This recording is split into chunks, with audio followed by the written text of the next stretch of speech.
บนโซเชียลแชร์คำแนะนำ9อาหารที่ไม่ต้องแช่ตู้เย็นไม่ว่าจะเป็นผักผลไม้บางชนิดกาแฟน้ำผึ้งน้ำมันและขนมปังหากแช่ไปแล้วอาจจะทำให้เสียของได้ชัวร์เหรอศูนย์ชัวร์ก่อนแชร์สำนักข่าวไทยอสมทสอบถามกับอาจารย์ที่สถาบันโภชนาการมหาวิทยาลัยมหิดลครับตกลงว่ามีอาหารที่ไม่ควรเข้าแช่ในตู้เย็นจริงเหรอครับจริงค่ะมีอาหารบางประเภทไม่ทนต่อความเย็นหรือว่ากระบวนการสุกไม่เป็นไปตามธรรมชาติและแต่ละอย่างที่แชร์แนะนำกันเป็นจริงหรือไม่เริ่มจากมะเขือเทศไม่ควรแช่เย็นเหรอครับจริงค่ะความเย็นเนี่ยจะไปยับยั้งกระบวนการสุกของมะเขือเทศตามธรรมชาติสารอาหารไม่เสียค่ะแต่ว่ารสชาติเนื้อสัมผัสจะไม่อร่อยเท่าการวางที่อุณหภูมิห้องกระเทีย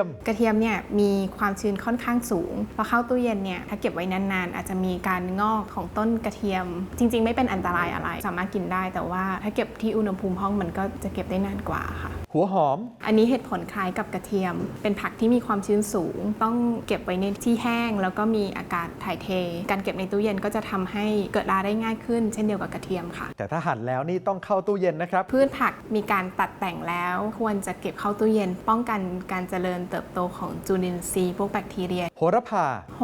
อ่อนไหวต่ออุณหภูมิเย็นถ้าเก็บไว้ที่อุณหภูมิต่ำๆก็จะเกิดอาการสะท้านหนาวหรือที่เรียกว่า chilling injury ใบก็จะเริ่มช้ำสีดำจะหลุดร่วงง่ายโหระพาเนี่ยปักแช่น้ำเปลี่ยนทุกวันหรือ2วันจะเก็บได้นานกว่าที่เอาไปแช่ตู้เย็นแตงโมงานวิจัยที่อเมริกาเขาบอกว่าการเก็บแตงโมทั้งลูกที่อุณหภูมิห้องจะสามารถรักษาสารแอนตี้ออกซิแดนต์ได้ดีกว่าเก็บในตู้เย็นแต่ถ้าแตงโมที่ผ่าแล้วควรจะเก็บในตู้เย็นกาแฟก็ไม่ควรเข้าตู้เย็นเหรอครับเก็บในอุณหภูมิห้องปิดในภาชนะที่มิดชิดอันนี้ก็น่าจะเพียงพอสำหรับการเก็บรักษาแล้วค่ะบางทีถ้าเกิดภาชนะเราปิดไม่ดีกาแฟเนี่ยมันสามารถไปดูดกลิ่นในตู้เย็นทำให้ตัวกาแฟเนี่ยมีกลิ่นผักผลไม้หรืออาหารอย่างอื่นที่เราแช่ไว้ในตู้เย็นด้วยค่ะแล้วน้ำผึ้งล่ะครับน้ำผึ้งไม่ต้องแช่เย็นค่ะเมื่อนำไปแช่เย็นจะเกิดการตกผลึกอยากจะเทน้ำผึ้งมันก็เป็นไปได้ยากแต่ถ้าเราแช่ในตู้เย็นเราก็สามารถเอาขวดแช่กับน้ำอุ่นก่อนใช้ได้น้ำมันปรุงอาหารน้ำมันเนี่ยมันไม่มีปัจจัยสำหรับการเจริญเติบโตของจุลินทรีย์อยู่แล้วไม่มีความจำเป็นจะต้องเก็บที่อุณหภูมิเย็นหรือเก็บในตู้เย็น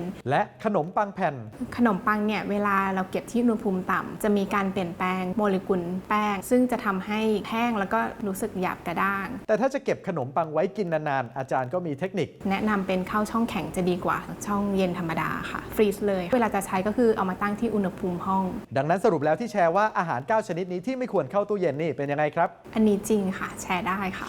นอกจากรักษาความสดอาหารที่เรารับประทานก็ควรจะสุกและสะอาดด้วยนะครับยังมีอีกหลายเรื่องน่าสงสัยบนสังคมออนไลน์หากได้รับอะไรมาอย่าเพิ่งแชร์ต่อร่วมตรวจสอบไปด้วยกันกับชัวร์ก่อนแชร์คิดสักนิดถ้าคิดจะแชร์สนับสนุนโดยกองทุนพัฒนาสื่อปลอดภัยและสร้างสรรค์และ Caltech Techron